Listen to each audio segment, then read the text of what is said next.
اعمال کی اصلاح کرم سے کر دے۔ الحمدللہ رب العالمین والصلاة والسلام علی سید المرسلین، اما بعد فاعوذ باللہ من الشیطان الرجیم، بسم اللہ الرحمن الرحیم۔ پڑھیے الصلاۃ والسلام علیک یا رسول اللہ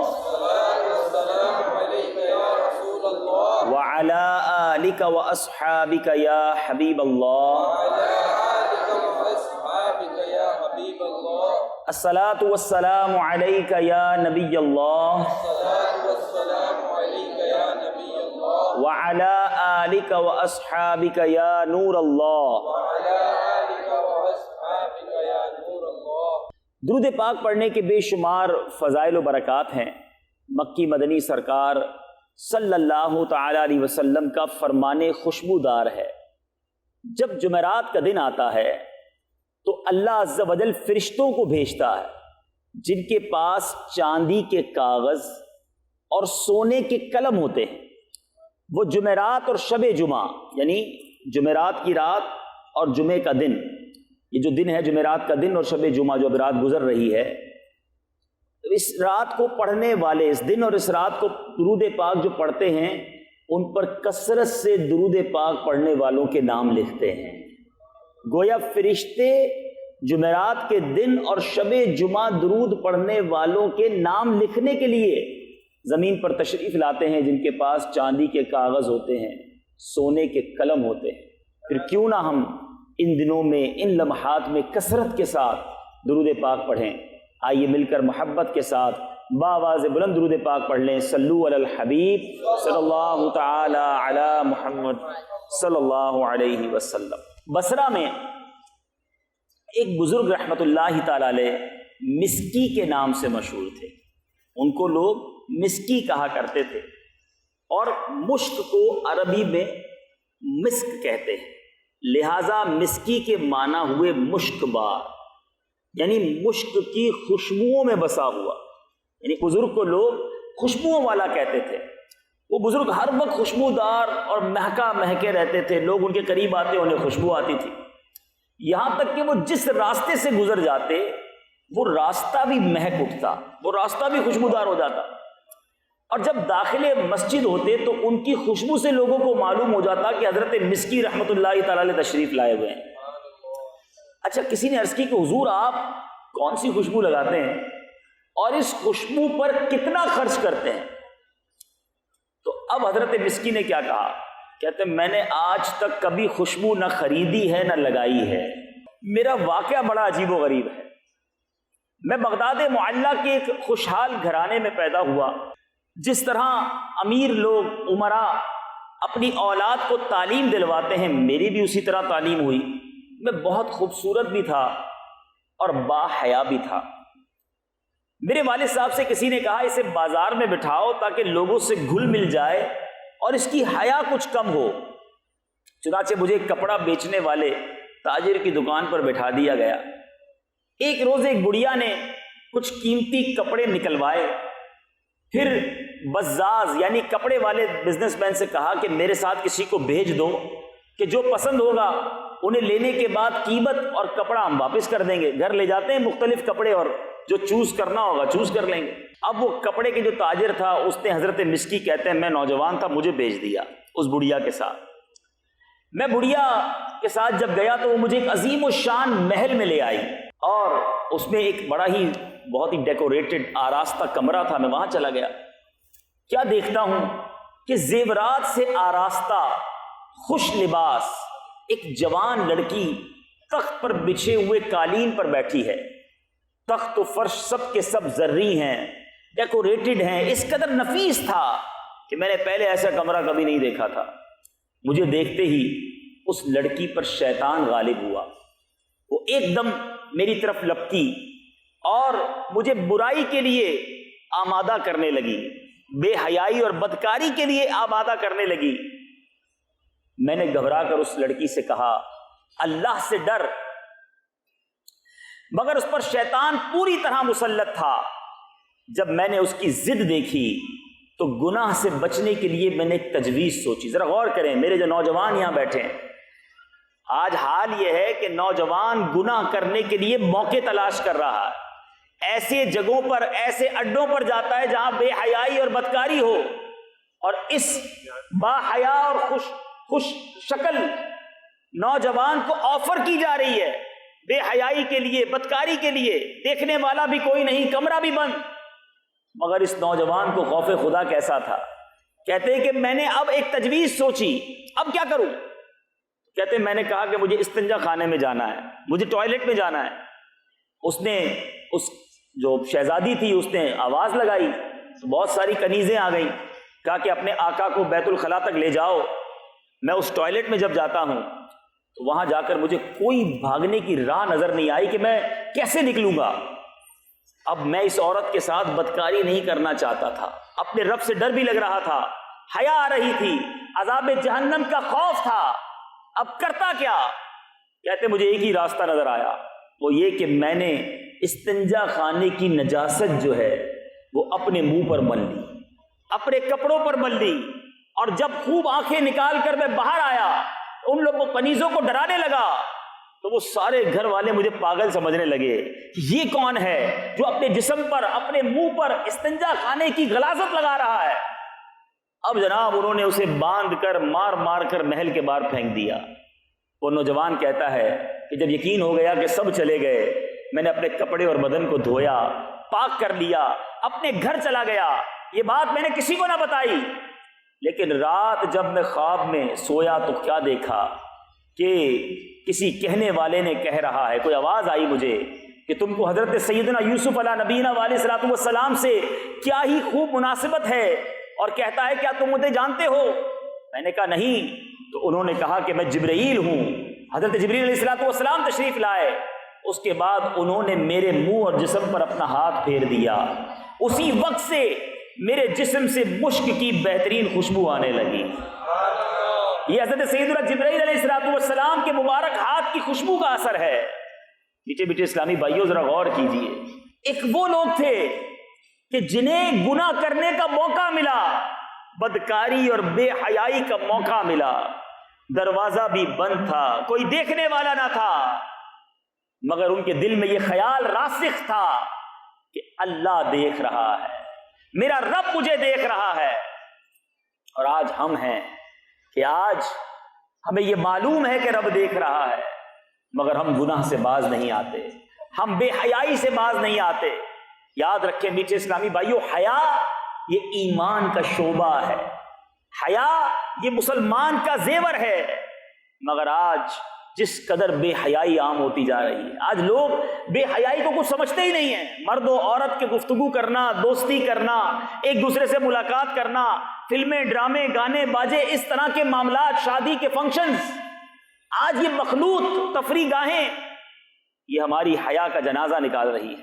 سیدنا عثمان غنی رضی اللہ تعالیٰ عنہ کتنے با حیا تھے. آپ نے جمعے کے خطبے میں ایک لقب سنا ہوگا, کامل الحیاء والایمان, یعنی وہ شخصیت جو حیا اور ایمان میں کامل تھے. کیسے کامل تھے کہ ایک بار سرکار دو عالم صلی اللہ تعالی علیہ وسلم اپنے گھر میں تشریف فرما تھے. ایک چادر آپ نے اوڑھی ہوئی تھی, اور ریلیکسنگ موڈ جو ہوتا ہے انسان کا, پیر وغیرہ لمبے کر کے, پیارے آقا علیہ الصلوۃ والسلام اس ایک ریلیکسنگ حالت میں تشریف فرما تھے. حضرت ابوبکر صدیق رضی اللہ تعالیٰ عنہ آئے, پیارے آقا سے انہوں نے گفتگو بھی کی, نبی پاک نے جواب بھی ارشاد فرمایا. تھوڑی دیر ہوئی تو حضرت عمر فاروق تشریف لائے. پیارے آقا اسی حالت میں رہے اور سلام دعا بھی ہوئی, بات چیت بھی ہوئی. پھر حضرت عثمان غنی رضی اللہ تعالیٰ عنہ آئے, نبی پاک بیٹھ گئے, اپنی چادر کو تبدیل کیا. حضرت عائشہ صدیقہ رضی اللہ تعالیٰ عنہ عرض کرتی, حضور حضرت ابوبکر صدیق آیا آپ ویسے ہی رہے, حضرت عمر فاروق آیا آپ اسی حالت میں رہے, حضرت عثمان غنی آیا آپ نے اپنے لباس کو مزید بہتر کیا, اس کی کیا وجہ ہے؟ ارشاد فرمایا کہ میں اس سے حیا کیوں نہ کروں جس سے فرشتے حیا کرتے ہیں. اللہ عز و جل کے فرشتے بھی حیا کرتے ہیں. آپ فرماتے ہیں کہ عثمان بہت حیادار شخص ہے, اگر میں اسے اسی حال میں اجازت دے دیتا تو یہ اندیشہ تھا کہ اس کی ضرورت پوری نہ ہوتی, یعنی وہ بغیر بات چیت کیے واپس چلے جاتے. میٹھے میٹھے اسلامی بھائیوں, یہ ہیں ہمارے اسلاف, یہ ہیں ان کی حیا. حضرت عبداللہ بن عامر بن ربیعہ رضی اللہ عنہ فرماتے ہیں کہ ہم محاصرے کے دن جب حضرت عثمان غنی کا شہادت سے پہلے محاصرہ ہوا، کہتے ہیں حضرت عثمان غنی رضی اللہ عنہ کے پاس تھے، آپ نے فرمایا اللہ عز و جل کی قسم میں نے نہ تو زمانہ جاہلیت میں کبھی بدکاری کی اور نہ ہی اسلام قبول کرنے کے بعد، بلکہ اسلام قبول کرنے کے بعد میری حیا میں مزید اضافہ ہوا۔ اسلام لانے سے پہلے بھی آپ با حیا ہیں، اسلام لانے کے بعد حیا میں اضافہ ہو رہا ہے۔ مگر آج ہمارا حال کیا ہے؟ یہ ہماری آنکھوں کی بے حیائیاں، یہ ہماری زبان کی بے حیائیاں، ہماری کانوں کی بے حیائیاں ہمیں برباد نہ کر دیں۔ اللہ رب العزت اگر ناراض ہو گیا، اگر اس بے حیائی کے سبب ہم عذاب میں مبتلا کر دیے گئے، ہم کہاں جائیں گے؟ آپ دیکھیں نا، دن بدن لوگ کہتے ہیں جناب ماڈرن زمانہ ہو رہا ہے، زمانہ ترقی کر رہا ہے، اب 21ویں صدی کی باتیں کرو، یہ پرانی باتیں نہ کرو۔ لیکن سچ بتائیے، جیسے جیسے جدت آتی جا رہی ہے یہ بے حیائی بڑھتی جا رہی ہے۔ پہلے پردہ تھا، اب پردہ ختم ہوا، اب کہا گیا جناب مرد و عورت ساتھ مل کر زمانے میں رہیں گے، عورت کو بازار میں لایا گیا اور پھر نعرہ لگایا گیا لیڈیز فرسٹ، تو عورت کو اور آگے بڑھا دیا گیا۔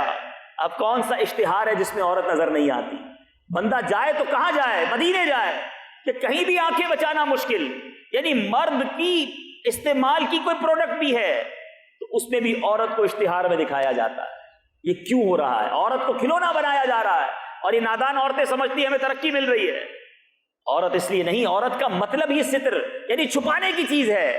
مگر آج ہم اپنے گھر کی خواتین کو بھی بے پردگی کرواتے ہیں اور خود ان آنکھوں سے بے حیائی کرتے ہیں۔ ذرا غور کیجیے، یہ آج کا موضوع تھوڑا ہے انوکھا، ہو سکتا ہے اسلامی بھائی سوچ رہے ہوں کہ یہ کیسا ٹاپک ہے، لیکن یہ واقعی ایسا درد، ایک ایسی تکلیف ہے جو مسلمانوں میں بڑھتی جا رہی ہے، اور اگر اس کا سد باب نہ کیا گیا تو ایسا نہ ہو کہ ہمارے ہاتھ سے جو ہماری یہ تھوڑی بہت بھی جو ہمارا کلچر، ہمارا خاندان، ہماری محبتیں ہیں، یہ بے حیائی کے سبب تباہ اور برباد ہو جائیں۔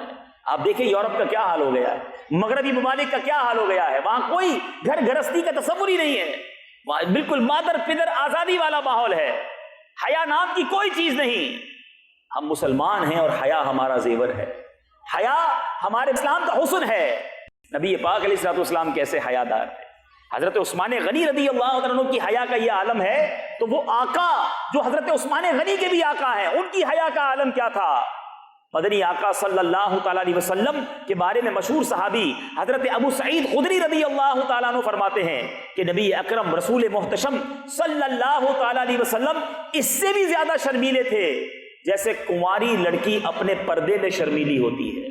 یعنی کنواری لڑکی سے زیادہ شرم والے ہمارے آقا علیہ الصلوۃ والسلام تھے۔ مگر آج ایک عجیب محاورہ مشہور کیا گیا ہے کہ جس نے کی شرم اس کے پھوٹے کرم، معاذ اللہ۔ ارے سچی بات تو یہ ہے کہ جس نے کی شرم اس کے اونچے کرم ہے۔ شرم کرنے والا ہی اللہ کو پسند ہے، مگر آج جو زیادہ شرماتا ہے لوگ کہتے ہیں بڑا شرمیلا ہے، عورتوں سے بات نہیں کرتا، ہمارے خاندان کی رسم و رواج میں آ کر بیٹھتا نہیں۔ ایک انسان اپنے آپ کو گناہ سے بچانا چاہتا ہے تو لوگ اس کا مذاق اڑاتے ہیں۔ میں نبی پاک علیہ الصلوۃ والسلام کے غلاموں سے بات کر رہا ہوں، سرکار علیہ الصلوۃ والسلام کے امتیوں سے بات کر رہا ہوں۔ سرور کائنات صلی اللہ تعالی علیہ وسلم کنواری لڑکی سے زیادہ شرم والے، اور آج ہمارا حال کیا ہے؟ آج بے شرمی کے موقع ڈھونڈے جاتے ہیں۔ پہلے کبھی کبھی شادی کے نام پر بے پردگی کا ماحول دیکھنے کو ملتا تھا، پتہ چلتا تھا کہ مرد و عورت مل کر جناب فنکشن کر رہے ہیں، مہندی کر رہے ہیں، برے کام کر رہے ہیں۔ لیکن اب تو برتھ ڈے کے نام پر رسم بسم اللہ کے نام پر ہے بسم اللہ، مگر اس میں بھی مرد و عورت ساتھ ہیں۔ اب ویلنٹائن ڈے تو مدر ڈے تو فادر ڈے، پتہ نہیں کون کون سا دن منایا جا رہا ہے، اور اس دن میں ہوتا کیا ہے؟ اللہ کو راضی کرنے والے کام، یا معاذ اللہ مرد و عورت مل کر بے پردگی ہو رہی ہوتی ہے۔ بظاہر لوگ کہتے ہیں ہم تو بھائی بہنوں جیسے ہیں، نہیں، اسلام اس چیز کی اجازت نہیں دیتا۔ حدیث میں تو دیور کو بھی موت کا فرمایا گیا کہ اگر کسی عورت کا دیور ہے تو دیور سے بھی اس کا پردہ ہے۔ مگر آج دوست بھی گیدرنگ میں ملتے ہیں تو تعارف کرواتے ہیں یہ میری وائف ہے، اور وہ دوسرا بھی کہتا ہے بہت خوشی ہوئی آپ سے مل کر۔ مرد کو غیرت نہیں آ رہی کہ میں اپنی بچوں کی امی کو کسی اور سے ملا رہا ہوں؟ ایسا نہ کریں، یہ اسلام کی تعلیمات نہیں۔ آہستہ آہستہ آہستہ یہ حیا اٹھتی جا رہی ہے۔ میٹھے میٹھے اسلامی بھائیوں، اللہ تبارک و تعالی حیا کرنے والوں کو کیسے پسند کرتا ہے۔ حضرت سیدنا فاروق اعظم رضی اللہ عنہ کا زمانہ ہے، ایک نوجوان بہت متقی اور پرہیزگار تھا، بڑا خوف خدا والا، سیدنا عمر رضی اللہ تعالیٰ عنہ بھی اس کی عبادت پر تعجب کیا کرتے تھے. ایسا نوجوان, ایسی عبادت کرنے والا. وہ نوجوان نماز عشاء مسجد میں ادا کرنے کے بعد اپنے بوڑھے باپ کی خدمت کرنے کے لیے جایا کرتا تھا. راستے میں ایک خوبصورت عورت اسے اپنی طرف بلاتی تھی, لیکن یہ نوجوان اس پر توجہ دیے بغیر نیچی نگاہیں کیے گزر جایا کرتا. ایک دن وہ نوجوان شیطان کے وسوسے اور اس عورت کی دعوت پر برائی کے ارادے سے اس کی جانب بڑھا, لیکن جب دروازے پر پہنچا تو اسے اللہ تعالیٰ کا یہ فرمان عالی شان یاد آ گیا. پارہ 9 سورہ اعراف آیت نمبر 201 میں اللہ تبارک و تعالیٰ ارشاد فرماتا ہے, ان الذین اتقوا اذا مسهم طائف من الشیطان تذکروا فاذا هم مبصرون. بے شک وہ جو ڈر والے ہیں جب انہیں کسی شیطانی خیال کی ٹھیس لگتی ہے ہوشیار ہو جاتے ہیں, اسی وقت ان کی آنکھیں کھل جاتی ہیں. اب یہ آیت مبارکہ جب اس کو یاد آئی, اللہ تعالیٰ کے خوف کا اس قدر غلبہ ہوا کہ بے ہوش ہو کر گر گیا. ابھی برائی کی نہیں ہے, آگے بڑا خیال آیا, خوف خدا سے بے ہوش ہو گیا. جب بہت دیر تک گھر نہیں آیا, بوڑھا باپ تلاش کرتے کرتے اس نوجوان تک پہنچا. اس نوجوان کو گھر سے اٹھا کر گھر تک لایا. جب اسے ہوش آیا تو والد نے پوچھا ماجرا کیا ہے, بے ہوش کیوں ہو گئے تھے؟ اس نوجوان نے سارا واقعہ سنایا کہ ایسے ایسے ہوا, روزانہ وہ گناہ کی طرف بلاتی تھی, میں نہیں جاتا تھا, آج آگے بڑھا, اللہ کا خوف غالب ہوا, یہ آیت یاد آئی, میں گر کر بے ہوش ہو گیا. جب نوجوان نے پھر وہ آیت پڑھی, شدید خوف کا عالم ہوا, چیخ ماری اور اس کا دم نکل گیا. کیسا خوف خدا تھا, اللہ دیکھ رہا ہے, میرا رب ناراض نہ ہو جائے, ایسا خوف تھا. اب راتوں رات اسے غسل دیا گیا اور کفن دفن کر دیا گیا. صبح جب یہ واقعہ سیدنا عمر رضی اللہ تعالیٰ عنہ کو بتایا گیا, حضرت عمر بن خطاب رضی اللہ تعالیٰ عنہ فرماتے کہ مجھے رات کو کیوں نہیں بتایا, میں بھی اس کے جنازے میں شرکت کرتا. کہ حضور آپ کے آرام کا خیال تھا, کہیں آپ کا آرام ڈسٹرب نہ ہوتا, اس لیے ہم نے آپ کو نہیں اٹھایا.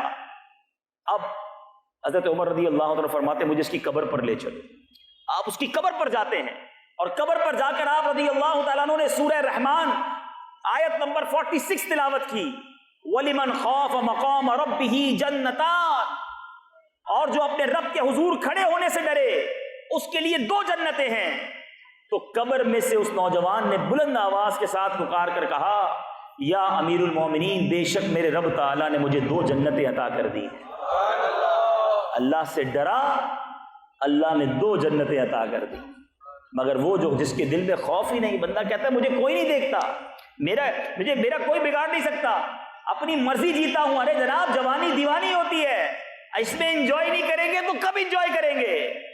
ایک یہ زندگی ہے اور ایک یہ زندگی ہے. جب برائی کی طرف قدم جاتا تھا تو رب کی یاد آ جاتی تھی. خدارا اپنی آخرت کی فکر کیجیے. یہ بے حیائی کہیں ہمارے ایمان کو برباد نہ کر دے, یہ بے حیائی کہیں ہم سے ایسا گناہ نہ کروا دے کہ ہمارا رب ہم سے ناراض ہو جائے.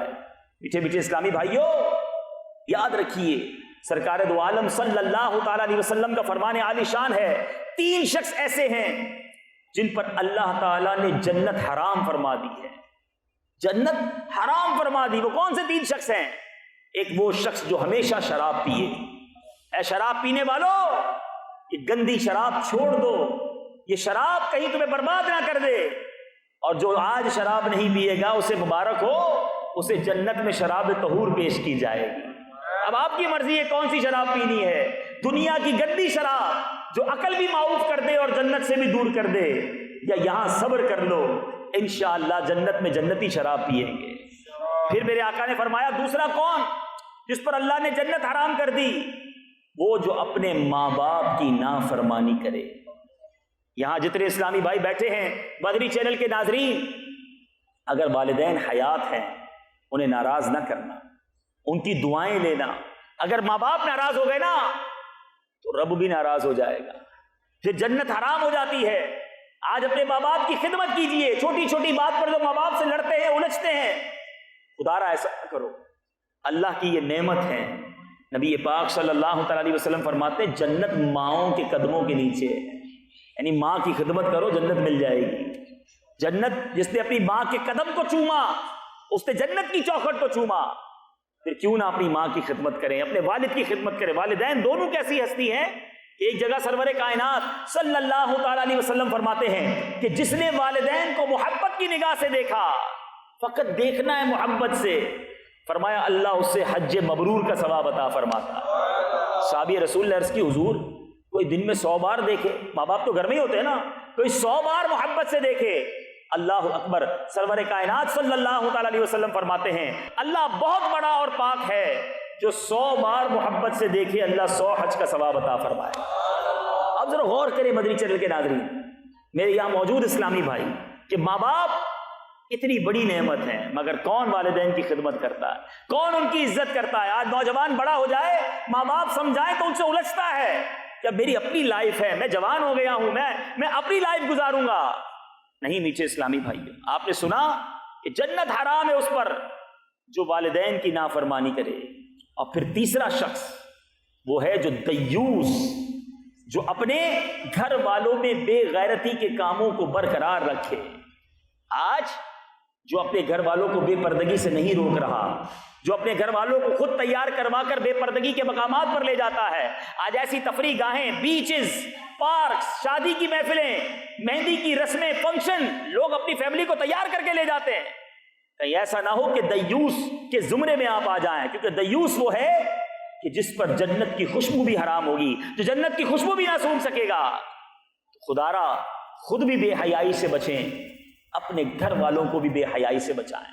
پردے کی توفیق اللہ تعالیٰ ہماری اسلامی بہنوں کو عطا فرمائے، اور اللہ ہماری آنکھوں کو بھی پردہ نصیب کرے کہ جو ادھر ادھر گھومتی رہتی ہیں، بے حیائی کے مناظر دیکھنے کے لیے گویا جگہ ڈھونڈتی رہتی ہیں۔ آج فلمیں، ڈرامے اور بیڑا غرق کر دیا ہمارا اس سوشل میڈیا اور انٹرنیٹ نے، کہ آج ہر بندے کے ہاتھ میں موبائل ہے، انٹرنیٹ کے ذریعے نہ جانے کون کون سا منظر آنکھوں کے سامنے آ جاتا ہے۔ بندہ کہتا ہے میں تو صرف کمیونیکیشن کے لیے موبائل یوز کرتا ہوں۔ ارے اپنے دل سے پوچھو، یہ کمیونیکیشن کرتے کرتے تم کیا کیا دیکھ لیتے ہو جو دیکھنا رب کو پسند نہیں ہے؟ یہ آنکھیں اگر حرام سے پر ہو گئیں اور اللہ ناراض ہوا، ان آنکھوں میں اگر جہنم کی آگ ڈالی گئی، ہم کیسے برداشت کریں گے؟ پیچھے پیچھے اسلامی بھائیوں اور مدنی چینل کے ناظرین، ایک ہمارا حال ہے، ایک میرے آقا علیہ الصلوۃ والسلام کے گھرانے کا پردہ۔ ابھی آپ نے نبی پاک کی شرم کے بارے میں سنا، خاتون جنت کی بات کرتے ہیں، کیا بات ہے میرے آقا علیہ الصلوۃ والسلام کے مبارک گھرانے کی، بی بی فاطمہ الزہرا رضی اللہ تعالی عنہا نبی پاک علیہ الصلوۃ والسلام سے اس قدر محبت فرماتی تھی،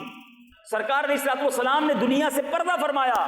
خاتون جنت بی بی فاطمہ رضی اللہ تعالی عنہا کے چہرے کی مسکراہٹ غائب ہو گئی، بالکل افسردہ، سنجیدہ ہو گئی۔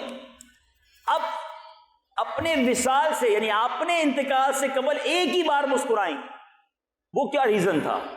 پیارے آقا کے دنیا سے پردہ فرمانے کے بعد مسکرانا بند، مگر ایک بار وصال سے پہلے مسکرائیں، اور وجہ یہ تھی کہ حضرت خاتون جنت بی بی فاطمہ کو یہ تشویش رہی کہ عمر بھر تو میں غیر مردوں کی نظروں سے بچی رہی، لیکن جب میرا انتقال ہوگا تو میری وفات کے بعد کفن پوش لاش پر تو لوگوں کی نظر پڑے گی نا، کفن کے ساتھ لاش ہوگی تو غیر مرد بھی دیکھیں گے، تو یہ کیا ہوگا، میرا پردہ کدھر جائے گا؟ ایسا خیال۔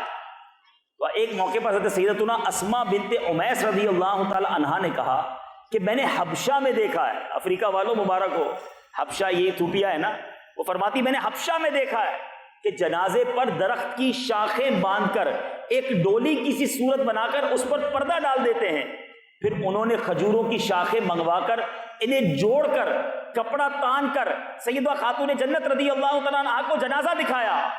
آپ بہت خوش ہوئیں اور اس کے بعد لبوں پر مسکراہٹ آ گئی، مرنے کے بعد میرا پردہ برقرار رہے گا۔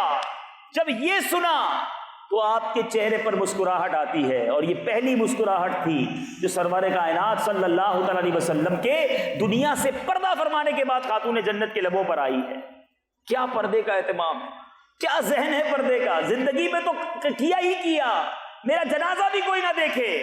اور آج میری بہنیں، آج تو کپڑے ہی ایسے خریدے جاتے ہیں تاکہ لوگ دیکھیں، میک اپ ایسا کرنا ہے کہ زمانہ دیکھے، خوشبو ایسی لگانی ہے کہ لوگ سونگیں۔ یاد رکھو، عورت صرف اپنے گھر کے لیے، اپنے فرد کے لیے، اپنے شوہر کے لیے جو ہے وہ زیورات آرائش کرنی ہے وہ کر سکتی ہے، غیر مردوں کو دکھانے کے لیے نہیں۔ یہ حرام اور جہنم میں لے جانے والا کام ہے۔ ایک خاتون جنت ہیں کہ اپنے جنازے کو بھی ایسا چاہتی ہے کہ لوگ نہ دیکھ سکیں۔ آپ کو پتہ ہے قیامت کے دن جب خاتون جنت رضی اللہ تعالی عنہا پل صراط سے گزریں گی تو کیا اعلان ہوگا؟ کہ اے اہل محشر اپنی آنکھوں کو نیچا کر لو، خاتون جنت کی سواری گزر رہی ہے۔ یعنی اللہ تبارک و تعالیٰ کی طرف سے بھی یہ پردے کا کیا خاص اہتمام ہوگا۔ اب ہم سوچیں کہ کہلاتے تو پنجتن کے غلام ہیں، کہلاتے تو نبی پاک علیہ الصلوۃ والسلام کے امتی ہیں، عاشق رسول کہلاتے ہیں، مگر ہمارے اندر حیا کتنی ہے۔ پیچھے پیچھے اسلامی بھائیوں، آج ایک اور بڑی برائی کہ آج مرد و عورت شیک ہینڈ کرنے لگے اور اس کو کوئی برا نہیں سمجھتا، ہاتھ ملانا تو نارمل ہو گیا، اور ایک قدم اور آگے بڑھ گئے، اب تو گلے بھی ملتے ہیں۔ استغفر اللہ استغفر اللہ۔ سنیے شہنشاہ خوش مثال پیکر حسن و جمال صلی اللہ تعالیٰ علیہ وسلم کا فرمان عبرت نشان ہے، جس نے کسی اجنبیہ عورت سے مصافحہ کیا یعنی ہاتھ ملایا، وہ بروز قیامت اس حال میں آئے گا کہ اس کا ہاتھ آگ کی زنجیر سے گردن میں بندھا ہوا ہوگا۔ کیسے برداشت کرے گی یہ عذاب؟ آج تھوڑی سی انجوائمنٹ کے لیے، تھوڑا سا معاشرے کے ساتھ چلنے کے لیے بعض اوقات بندہ فرینڈشپ ایسی اختیار کر لیتا ہے، دوست ایسے ہوتے ہیں، گیدرنگ ایسی ہوتی ہے کہ کہتا ہے کیا کروں جناب، گیدرنگ میں کرنا پڑتا ہے، دوستوں کے ساتھ ایسی پارٹی میں چلا گیا تھا کہ وہاں یہ سب کرنا پڑتا ہے۔ ارے یا تو دوست کو راضی کر لو یا رب کو راضی کر لو، کہیں ایسا نہ ہو کہ اللہ ناراض ہو گیا تو یہ دوست تمہیں بچا نہیں سکے گا، یہ فرینڈشپ تمہیں بچا نہیں سکے گی، یہ تمہاری گیدرنگ تمہیں بچا نہیں سکے گی۔ قبر میں مجھے اور آپ کو اکیلے جانا ہے، اور اس قبر میں ہمیں اپنے اعمال کا حساب دینا ہے۔ اے میٹھے میٹھے اسلامی بھائیوں، سنو، وہ اسلامی بہنیں جو بے پردہ گھومتی ہیں غور سے سنیں۔ نبی پاک علیہ الصلوۃ والسلام فرماتے ہیں المرأۃ عورۃ فاذا خرجت استشرفها الشیطان۔ عورت یعنی چھپانے کی چیز ہے، جب وہ نکلتی ہے تو شیطان اسے جھانک جھانک کے دیکھتا ہے۔ اے اسلامی بہنوں، خدا را خاتون جنت کا واسطہ پیش کرتا ہوں کہ پردے کی چادر کو اپنائیے، پردے کو اپنے اوپر نافذ کیجئے، یہ بے پردگی کہیں آپ کو جہنم میں داخل نہ کر دے۔ اور جو اسلامی بھائی مجھے سن رہے ہیں جو اپنی آنکھوں کے ذریعے بے حیائی کرتے ہیں، فلمیں، ڈرامے اور جناب بے حیائی کے مناظر تلاش کرتے ہیں، کبھی کوئی بے پردہ عورت آ جائے تو اسے ٹکٹکی باندھ کر دیکھتے ہیں، اس کے معاذ اللہ جسم کے محاسن کو دیکھنے کی کوشش کرتے ہیں۔ سنو، سرور کائنات علیہ الصلوۃ والسلام فرماتے ہیں آنکھوں کی بدکاری دیکھنا ہے، یہ آنکھوں کا زنا ہے، جو آنکھوں کے ذریعے بے حیائی کرتے ہیں۔ اللہ کے محبوب صلی اللہ تعالی علیہ وسلم کا فرمان حلاوت نشان ہے، حدیث قدسی ہے، نظر ابلیس کے تیروں میں سے زہر میں بجھا ہوا ایک تیر ہے، پس جو شخص میرے خوف سے اسے ترک کر دے تو اسے ایسا ایمان عطا کروں گا جس کی مٹھاس وہ اپنے دل میں پائے گا۔ اے بڑا مشکل، واقعی میں جانتا ہوں، آپ بھی جانتے ہیں، اپنی آنکھوں کو بچانا۔ کوئی بے حیائی کا منظر سامنے آ جائے، کوئی بے پردہ عورت سامنے آ جائے، اب نگاہیں جھکانا ہے مشکل کام، کیونکہ نبی پاک نے فرمایا یہ شیطان کا وہ تیر ہے جو زہر میں بجھا ہوا ہے، لیکن جو اللہ کی رضا کے لیے اسے چھوڑ دے گا ملے گا کیا؟ فرماتے اللہ فرماتا ہے میں اسے ایسا ایمان عطا کروں گا جس کی مٹھاس وہ اپنے دل میں پائے گا۔ اب ذرا غور کر لیجئے، کیا چاہیے؟ ایمان کی مٹھاس چاہیے یا آنکھوں کا عذاب چاہیے؟ اللہ کی ناراضی چاہیے؟ ہمیں شیطان سے یہ مقابلہ کرنا ہوگا۔ حجت الاسلام امام محمد غزالی رحمۃ اللہ الوالی منہاج العابدین میں فرماتے ہیں حضرت سیدنا عیسیٰ علی نبینا علیہ الصلوۃ والسلام سے منقول ہے کہ خود کو بد نگاہی سے بچاؤ، کیونکہ بد نگاہی دل میں شہوت کا بیج بوتی ہے، پھر شہوت بد نگاہی کرنے والے کو فتنے میں مبتلا کر دیتی ہے۔ پہلے آنکھ بہکتی ہے، یاد رکھیے گا۔ لوگ کہتے ہیں میں صرف دیکھتا ہوں، میں برائی کا کام نہیں کرتا، میں صرف فلمیں دیکھتا ہوں، میں ویب سائٹ دیکھتا ہوں، میں انٹرنیٹ پر جناب مناظر دیکھتا ہوں، برگر معاذ اللہ بدکاری نہیں کرتا۔ ارے یہ آنکھوں کا زنا ہے، اور یہی آنکھ سے دیکھنا دل کو بہکاتا ہے۔ جب دل بہکتا ہے تو انسان کی شرمگاہ بھی بہک جاتی ہے اور پھر انسان برے کام میں مبتلا ہو جاتا ہے۔ یہ پہلا دروازہ ہی بند کر دو۔ جس دن یہ دروازہ آپ نے بند کیا، آپ کا دل جو ہے وہ ایمان کی مٹھاس سے، ایمان کی حلاوت سے روشن ہو جائے گا۔ آج بہت سارے اسلامی بھائی ملتے ہیں، کہتے ہیں کہ مجھے دعا میں رونا نہیں آتا، میں قرآن پڑھتا ہوں مجھے قرآن کی وہ برکت نظر نہیں آتی، میں نمازیں پڑھتا ہوں میرا نماز میں دل نہیں لگتا۔ اپنے آپ سے پوچھیے آنکھیں کیا دیکھ رہی ہیں؟ ارے یہ آنکھوں کے ذریعے آپ نے اپنے دل کے اندر وہ برے برے مناظر داخل کر لیے ہیں، ان آنکھوں کے ذریعے اللہ کو ناراض کرنے والے ایسے ایسے کام کر لیے ہیں۔ اب ان آنکھوں سے عشق رسول میں آنسو کیسے بہیں گے؟ یہ آنکھیں خوف خدا سے کیسے بہیں گی؟ ارے جس نے اپنی آنکھیں گناہ کر کر کے کالی کر دی، وہ کس منہ سے تمنا کرے گا کہ یا رسول اللہ مجھے اپنا دیدار عطا فرمائیے؟ ارے یہ آنکھیں اس قابل نہ رہیں۔ خدا را اگر ان آنکھوں سے جلوائے زیبا، جلوائے مصطفیٰ صلی اللہ تعالیٰ علیہ وسلم دیکھنا ہے، اگر ان آنکھوں سے مکہ اور مدینہ کی بہاریں دیکھنی ہے، تو ان آنکھوں کو ان بدنا، ان برے مناظر میں، ان بے حیائی کے مناظر میں گندا نہ کرو، ان آنکھوں کو بچا کر رکھو۔ یہ آنکھیں اللہ نے اس لیے نہیں دی کہ ہم رب کی ناراضی والا کام کریں، یہ دل اس لیے نہیں دیا کہ اس دل میں گندے گندے خیالات لائیں۔ اے میٹھے اسلامی بھائیوں، یہ زبان اس لیے نہیں دی کہ اس سے بے پردہ اور نامحرم عورتوں سے باتیں کر کے، شہوت بری باتیں کر کے بے حیائی کے کام کریں۔ نہیں نہیں، یہ آنکھیں، یہ دل اور یہ زبان کس لیے دی ہے رب نے؟ ایک پنجابی شاعر سمجھاتا ہے، کیا لکھتا ہے؟ دل یاد لئی بنایا ہے، تعریف لئی زبان، دل یاد لئی بنایا ہے، تعریف لئی زبان، اکھیاں بنائیاں سونے دے دیدار واسطے، اکھیاں بنائیاں سونے دے دیدار۔ یہ دل محبوب کی یاد کے لیے رب نے دیا ہے، اللہ کی یاد کے لیے دیا ہے۔ یہ زبان اللہ نے اپنے اور اپنے حبیب کے ذکر کے لیے دی ہے۔ یہ آنکھیں سرکار علیہ الصلوۃ والسلام کے دیدار، مکے مدینے کے دیدار، قرآن پاک کے دیدار اور علماء صلحاء کے دیدار کے لیے دی ہیں۔ مگر ہم ان آنکھوں سے کیا کر رہے ہیں؟ ہم ان زبان سے کیا کر رہے ہیں؟ یاد رکھو قیامت کے دن ان نعمتوں کا جواب کیسے دو گے؟ میٹھے میٹھے اسلامی بھائیوں، ہمارے اسلاف کیسے ہوتے تھے؟ آپ ہو سکتا ہے سوچتے ہو کہ یہ کیسے ممکن ہے کہ آنکھیں بھی بچائیں، زبان بھی بچائیں؟ ارے بزرگوں نے کر کے دکھایا۔ ایک بزرگ کے بارے میں آتا ہے، حضرت سیدنا مجمع رحمۃ اللہ تعالی علیہ، ایک مرتبہ اوپر کی طرف دیکھا۔ یہ جو ادھر ادھر دیکھتے رہتے ہیں، کبھی ادھر دیکھتے ہیں کبھی ادھر دیکھتے ہیں، آوارہ نظری جو کرتے ہیں، سنو، کہتے ہیں ان بزرگ نے ایک بار اوپر کی طرف دیکھا، چھت پر ایک عورت پر نظر پڑ گئی، فوراً نگاہ جھکا لی اور اس قدر پشیمان ہوئے کہ عہد کر لیا کہ آئندہ کبھی بھی اوپر نہیں دیکھوں گا۔ اپنے آپ کو اوپر دیکھنے سے ہی توبہ کر لی کہ بس اوپر دیکھا تو بے پردگی ہو گئی، اب میں اوپر نہیں دیکھوں گا۔ مگر آج ہم کیا کرتے ہیں؟ اپنے زمانے کے مشہور ولی حضرت سیدنا یونس بن یوسف رحمۃ اللہ تعالی علیہ جوان تھے، اکثر وقت مسجد میں گزارتے تھے۔ ایک مرتبہ مسجد سے واپس آتے ہوئے ایک عورت پر نظر پڑ گئی، دل اس کی طرف مائل ہوا، فوراً شرمندہ ہوئے، اللہ تبارک و تعالیٰ کی بارگاہ میں دعا کی، اے میرے پروردگار، آنکھیں بہت بڑی نعمت ہیں، لیکن مجھے اب خطرہ محسوس ہونے لگا ہے کہ کہیں یہ میری ہلاکت کا باعث نہ بن جائیں اور میں ان کی وجہ سے عذاب میں مبتلا نہ ہو جاؤں۔ میرے مالک تو میری بینائی سلب کر لے۔ چنانچہ ان کی دعا قبول ہوئی اور وہ نابینا ہو گئے۔ آنکھیں واپس لے لے مولا، اگر یہ آنکھیں مجھے مروا نہ دیں۔ اور ہم ہیں کہ ان آنکھوں کو روزانہ گناہوں سے پر کرتے ہیں۔ کبھی ایک بار دن میں ایسا ہوتا ہے کہ کوئی منظر سامنے ایسا آ جائے اور ہم آنکھیں جھکا لیں، اور بالخصوص ان افریقی ممالک میں جب بے پردگی، بے حیائی زوروں پر ہے، جدھر جائیں بے پردہ عورتیں گھوم رہی ہیں، مسلمان بھی تو نہیں ہیں وہ، لیکن ہمیں تو اپنی آنکھوں کو بچانا ہے نا۔ ہم سرما لگاتے ہیں، میں اپنے بیان کو اختتام کی طرف لا رہا ہوں، ذرا غور سے سنیے۔ جب سرما لگاتے ہیں ہاتھ کانپ رہا ہوتا ہے، ڈر لگتا ہے کہ یار تھوڑی سی سلائی غلط لگ گئی تو آنکھ بڑی نازک ہے، یہ سلائی اگر زور سے لگ گئی تو تکلیف ہو جائے گی، کبھی آنکھ میں چھوٹا سا تنکا چلا جائے ہماری چیخ نکل جاتی ہے۔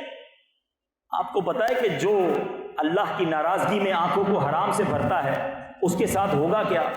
میٹھے میٹھے اسلامی بھائیوں سنیے، اور آج ایک پکی توبہ کر کے کھڑا ہونا ہے۔ نبی پاک صلی اللہ تعالی علیہ وسلم فرماتے ہیں آنکھوں کا زنا بد نگاہی ہے، اور منقول ہے جو شخص اپنی آنکھ کو حرام سے پر کرتا ہے اللہ تعالیٰ بروز قیامت اس کی آنکھ میں جہنم کی آگ بھر دے گا۔ ایک تن کا برداشت نہیں ہوتا، جہنم کی آگ کیسے برداشت کرو گے؟ سرمے کی سلائی لگانے والوں، روایت میں آتا ہے عورت کے محاسن یعنی خوبیاں دیکھنا ابلیس کے تیروں میں سے ایک زہریلا تیر ہے۔ جس نے نامحرم سے آنکھ کی حفاظت نہ کی بروز قیامت اس کی آنکھ میں جہنم کی سلائی پھیری جائے گی۔ جہنم کی سلائی کیسے برداشت کریں گے؟ آج اپنی آنکھوں کو بچا لو، ورنہ اس دن اللہ کے عذاب سے کیسے بچو گے؟ اور صرف آنکھوں کی بے حیائی نہیں، زبان کی بے حیائی کیا ہے؟ زبان کی بے حیائی یہ ہے کہ ہم زبان سے بری باتیں کرتے ہیں، 4 دوست مل جائیں تو اب بری باتیں شروع ہو جاتی ہیں، عورتوں کی باتیں شروع ہو جاتی ہیں، بے پردگی کی باتیں شروع ہو جاتی ہیں۔ نہ مسلمان کا یہ طریقہ نہیں۔ نبی پاک علیہ الصلوۃ والسلام کا فرمان با کرینہ ہے، اس شخص پر جنت حرام ہے جو فحش گوئی یعنی بے حیائی کی بات سے کام لیتا۔ بے حیائی کی باتیں کرنے والوں، چند دوست مل کر انجوائمنٹ کے لیے گندی باتیں، برے واقعات سنانے والوں، سنو، جہنم کا عذاب تو سخت ہے نا، مگر ایک شخص جہنم میں ایسا بھی ہوگا جس سے جہنمی پناہ مانگیں گے۔ جی ہاں، منقول ہے کہ 4 طرح کے جہنمی کہ جو کھولتے پانی اور آگ کے درمیان بھاگتے پھرتے ہلاکت مانگتے ہوں گے، ان میں سے ایک وہ شخص اس کے منہ سے پیپ اور خون بہتے ہوں گے۔ جہنمی کہیں گے اس بدبخت کو کیا ہوا، ہماری تکلیف میں یہ اضافہ کیے دیتا ہے۔ کہا جائے گا یہ بدبخت وہ شخص ہے جو بری بات کی طرف متوجہ ہو کر اس سے لذت اٹھاتا تھا، جیسا کہ مرد و عورت کے معاملات کی باتوں سے جو بری باتیں سنتے ہیں، کرتے ہیں، مزے لیتے ہیں۔ یہ اسلام کا طریقہ نہیں۔ آپ نے سنا کہ جہنم بھی ان سے پناہ مانگیں گے۔ اللہ مجھے بھی محفوظ فرمائے، آپ کو بھی محفوظ فرمائے۔ ہے واقعی مشکل معاملہ، اور خاص طور پہ دوبارہ عرض کروں گا کہ جو انٹرنیٹ ہے، یہ جو کمیونیکیشن ہے، بندہ کام کچھ کر رہا ہوتا ہے، منظر کون سا سامنے آ جاتا ہے۔ اب نفس کہتا ہے کہ ذرا کلک کر کے دیکھ لو۔ یہی تو امتحان ہے کہ آج مجھے کوئی نہیں دیکھ رہا مگر میرا رب دیکھ رہا۔ یہ چند منٹ کی انجوائمنٹ، یہ چند منٹ کی بدنگاہی کہیں مجھے جہنم کے گہرے گڑھے میں نہ ڈال دے۔ اے میرے نوجوانوں، اگر آپ اپنے دل میں واقعی خوف خدا چاہتے ہیں، آپ اپنے دل میں عبادت اور ایمان کی مٹھاس اور حلاوت چاہتے ہیں، تو پہلے اپنی آنکھوں کو گناہوں سے بچائیے، اپنی زبان کو گناہوں سے بچائیے، اپنے کانوں کو بے حیائی کی باتوں سے بچائیے، اور حیا اور شرم جو ہے اپنے دل میں پیدا کیجئے۔ ایک شاعر کا مجھے شعر یاد آ گیا۔ شاعر لکھتے ہیں، ندامت حشر میں اے آسیوں تم ساتھ لے جانا، ندامت حشر میں اے آسیوں تم ساتھ لے جانا، سنا ہے شرم والوں کو وہ شرمایا نہیں کرتے۔ جو شرم والا ہوگا نا، اسے وہاں نہیں شرمایا جائے گا، لیکن جس نے یہی شرم ختم کر دی، جس کو فکر ہی نہیں، بندہ کہتا ہے موج کرو، مستی کرو، کون دیکھ رہا ہے؟ اللہ دیکھ رہا ہے۔ اگر دنیا میں کوئی نہیں دیکھ رہا، میرا رب مجھے دیکھ رہا ہے کہ انشاءاللہ آج سے یہ جنگ ہے شیطان سے، یہ آسان نہیں، یہ روز لڑائی لڑنی پڑے گی آپ، لیکن انشاءاللہ آپ نے سنا کہ جب رب فرماتا ہے کوئی میری رضا کے لیے یہ کام چھوڑے گا، میں اس کے دل کو ایمان کی مٹھاس اور حلاوت عطا فرماؤں گا۔ تو اگر آپ یہ چاہتے ہیں تو جب بھی ایسا کوئی منظر سامنے آئے، نگاہیں جھکا لیں، نہ دیکھیں فلمیں، نہ دیکھیں ڈرامے، نہ دیکھیں یہ بری ویب سائٹس۔ اللہ کی رضا کے لیے اپنی آنکھوں کو گناہ سے بچائیں، ورنہ یہ آنکھیں ہیں بڑی نازک، اگر اس پر جہنم کی آگ داخل کر دی گئی ہم کیسے جواب دے سکیں گے؟ اللہ تعالیٰ مجھے بھی حیا کی توفیق عطا فرمائے، آپ کو بھی حیا کی توفیق عطا فرمائے۔ اے مولا، تجھے سیدنا عثمان غنی رضی اللہ تعالیٰ عنہ کا صدقہ، ہمیں حیا کی توفیق عطا فرما، ہمیں با حیا مسلمان بنا دے، ہمیں بے حیائی سے محفوظ فرما، ان آنکھوں کو اے اللہ گناہوں سے پاک کر دے، اور ایسی اجیالی آنکھیں عطا کر کہ جو نبی پاک علیہ الصلوۃ والسلام کے جلوے دیکھ سکیں۔ مولانا حسن رضا خان صاحب کیا خوبصورت کلام میں لکھتے ہیں، کچھ ایسا کر دے میرے کردگار آنکھوں میں، کچھ ایسا کر دے میرے کردگار آنکھوں میں، ہمیشہ نقش رہے روئے یار آنکھوں میں، انہیں نہ دیکھا تو کس کام کی ہیں یہ آنکھیں کہ دیکھنے کی ہے ساری بہار آنکھوں میں۔ اللہ تعالیٰ مجھے اور آپ کو ایسی آنکھیں نصیب فرمائے۔ صلو علی الحبیب صلی اللہ تعالی علی محمد صلی اللہ علیہ وسلم۔ میرے اعمال کی اصلاح کرم سے